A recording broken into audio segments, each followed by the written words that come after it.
तो करियर को लेकर कंफ्यूजन है? इतने सारे ऑप्शंस में से सही रास्ता चुनना सच में बहुत मुश्किल हो सकता है। पर क्या हो अगर आपकी राह का एक नक्शा पहले से ही बना हुआ हो? चलिए आज इसी पुराने सिस्टम की गहराई में उतरते हैं और देखते हैं कि ये क्या है। डेटा साइंस करें, डिजिटल मार्केटिंग में जाएं या फिर अपना ही कोई स्टार्टअप खोल लें। इतने अनगिनत प्रोफेशनल चॉइसेस के बीच थोड़ा सा खोया हुआ महसूस करना, थोड़ा ओवरवेल्म्ड फील करना बहुत नॉर्मल है। ऐसा लगता है जैसे हम किसी चौराहे पर खड़े हैं जहां हर रास्ता सही भी लगता है और गलत भी। और यही आज की सच्चाई है ना? क्वार्टर लाइफ क्राइसिस और काम का जो बढ़ता तनाव है, जिसे हम बर्नआउट कहते हैं, वो सब इसी कंफ्यूजन का नतीजा है। बहुत से प्रोफेशनल्स हैं जो अपने काम से खुश नहीं हैं और हमेशा सोचते रहते हैं कि क्या उन्होंने अपने असली टैलेंट को नज़रअंदाज कर दिया। तो यहीं पर वैदिक ज्योतिष की एंट्री होती है। और देखिए, ये कोई भविष्यवाणी का खेल नहीं है, बल्कि ये एक तरह का पर्सनल मैप है जो किसी के जन्म के समय आसमान में ग्रहों की स्थिति के आधार पर बना है। ये छिपे हुए टैलेंट्स को बाहर लाने का एक जरिया हो सकता है। तो चलिए इसमें थोड़ा और डीप में जाते हैं।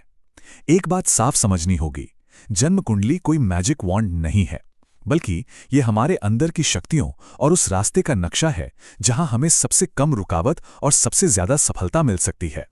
इसे ऐसे समझिए कि ये सेल्फ एनालिसिस का एक बहुत ही पावरफुल टूल है।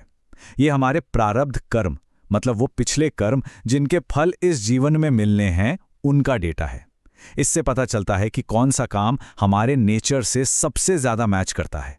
तो होता क्या है कि कुंडली को 12 भावों या हाउसेस में बांटा जाता है और हर भाव जिंदगी के एक खास एरिया को दिखाता है। इनमें से कुछ भाव ऐसे हैं जो प्रोफेशनल लाइफ की नींव की तरह काम करते हैं। तो चलिए देखते हैं कि ये कौन कौन से हैं। अब आता है 10वां भाव, जो कि करियर का समझिए मेन हब है।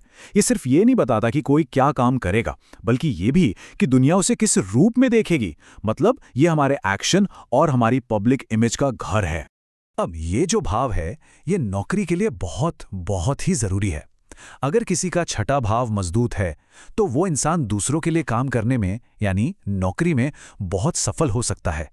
जैसे डॉक्टर हो गए, वकील हो गए या कोई भी सर्विस इंडस्ट्री में काम करने वाले लोग।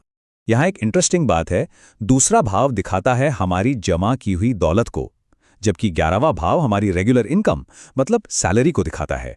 एक अच्छे करियर के लिए इन दोनों भावों का मजबूत होना जरूरी माना जाता है। तो ज्योतिष ना नौकरी और बिजनेस के रास्ते को काफी क्लियरली अलग करता है। मतलब एक तरफ नौकरी के लिए चाहिए सेवा भाव और अनुशासन, जो शनि से आता है। वहीं दूसरी तरफ बिजनेस के लिए चाहिए पार्टनरशिप, हिम्मत और रिस्क लेने की कैपेसिटी, जो तीसरे और 7वें भाव से जुड़ी है। अच्छा, अब आगे बढ़ते हैं ग्रहों पर। इन्हें अपने करियर का बोर्ड ऑफ डायरेक्टर्स मान सकते हैं। हर ग्रह की अपनी एक अलग खासियत होती है और वो हमारे करियर की दिशा पर असर डालता है। अब देखिए, सूर्य जो है वो लीडरशिप का सिंबल है। तो अगर किसी की कुंडली में सूर्य का असर ज्यादा है तो वो इंसान लीड करने के लिए बना है, किसी के अंडर काम करने के लिए नहीं। सत्ता और अधिकार वाली भूमिकाएं उनके लिए सबसे सही रहती हैं। अब बात करते हैं बुध की, जो कि इंटेलिजेंस और कम्युनिकेशन का प्लैनेट है। ये उन लोगों के लिए है जो अपने दिमाग से काम करते हैं। अगर बुध मजबूत है तो कोई भी एक बेहतरीन नॉलेज वर्कर बन सकता है, जहां दिमाग ही सबसे बड़ा एसेट होता है। फिर आता है शुक्र, जिसका कनेक्शन है ब्यूटी, आर्ट और लग्जरी से। शुक्र से प्रभावित लोग किसी बोरिंग माहौल में काम नहीं कर सकते। उनका काम है दुनिया में खूबसूरती और खुशी लाना, चाहे वो फैशन के जरिए हो, डिजाइन से या फिर एंटरटेनमेंट से। और फिर है शनि, जो डिसिप्लिन और हार्डवर्क का प्लैनेट है। जिन लोगों पर शनि का प्रभाव होता है ना, उन्हें सक्सेस थोड़ी देर से मिलती है, पर जब मिलती है तो वो परमानेंट होती है। ये लोग बड़ी जिम्मेदारियों और रूटीन वाले काम को किसी और से बेहतर तरीके से संभाल सकते हैं। तो सवाल ये उठता है कि किसी की कुंडली में बहुत पोटेंशियल तो है, पर वो फौरन दिखता क्यों नहीं? इसका जवाब टाइमिंग में छिपा है, और वैदिक ज्योतिष में इसे दशा प्रणाली कहा जाता है। तो इसे ऐसे समझिए, हमारी कुंडली एक ट्रेजर मैप की तरह है, पर दशाएं वो टाइमलाइन है जो बताती हैं कि उस खजाने का ताला कब खुलेगा। जब सही ग्रह की दशा आती है, तभी इंसान को अपनी मेहनत का पूरा फल मिलता है। और बस यही वो वजह है कि कई बार कोई बहुत टैलेंटेड इंसान सालों तक स्ट्रगल करता है और फिर अचानक से सक्सेसफुल हो जाता है। ये सब दशाओं का खेल है। एक बड़ी महादशा के अंदर छोटी छोटी अंतरदशाएं आती रहती हैं, जो जिंदगी में अचानक बड़े बदलाव ले आती हैं। अब एक बात समझनी बहुत जरूरी है, ये कुंडली एक गाइड है, कोई हार्ड एंड फास्ट रूल नहीं है। इसका मकसद हमें एक ऐसे करियर की तरफ ले जाना है जो न सिर्फ पैसा दे बल्कि अंदर से एक सेटिस्फैक्शन भी दे। अब देखिए, जेमिनी ज्योतिष में एक बहुत ही डीप कॉन्सेप्ट है आत्मकारक का। ये वो ग्रह है जो हमारी आत्मा की सबसे गहरी इच्छा को दिखाता है।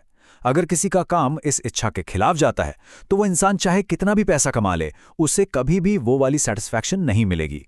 तो इसका सीधा सा मतलब यह है कि असली सक्सेस किसी बाहरी पोस्ट या पैसे में नहीं है, बल्कि अपने प्रोफेशनल लाइफ को अपने आत्मा के पर्पस के साथ अलाइन करने में है। जब काम आत्मा को सुकून दे तभी असल में कोई कामयाब होता है। और आखिर में यही एक सवाल है जो सबसे ज्यादा मैटर करता है। अपने प्रोफेशनल रास्ते और पर्पस के बारे में सोचने के लिए ये एक बहुत पावरफुल सवाल है। क्या जो काम किया जा रहा है वो सिर्फ एक नौकरी है या वो आत्मा की आवाज है?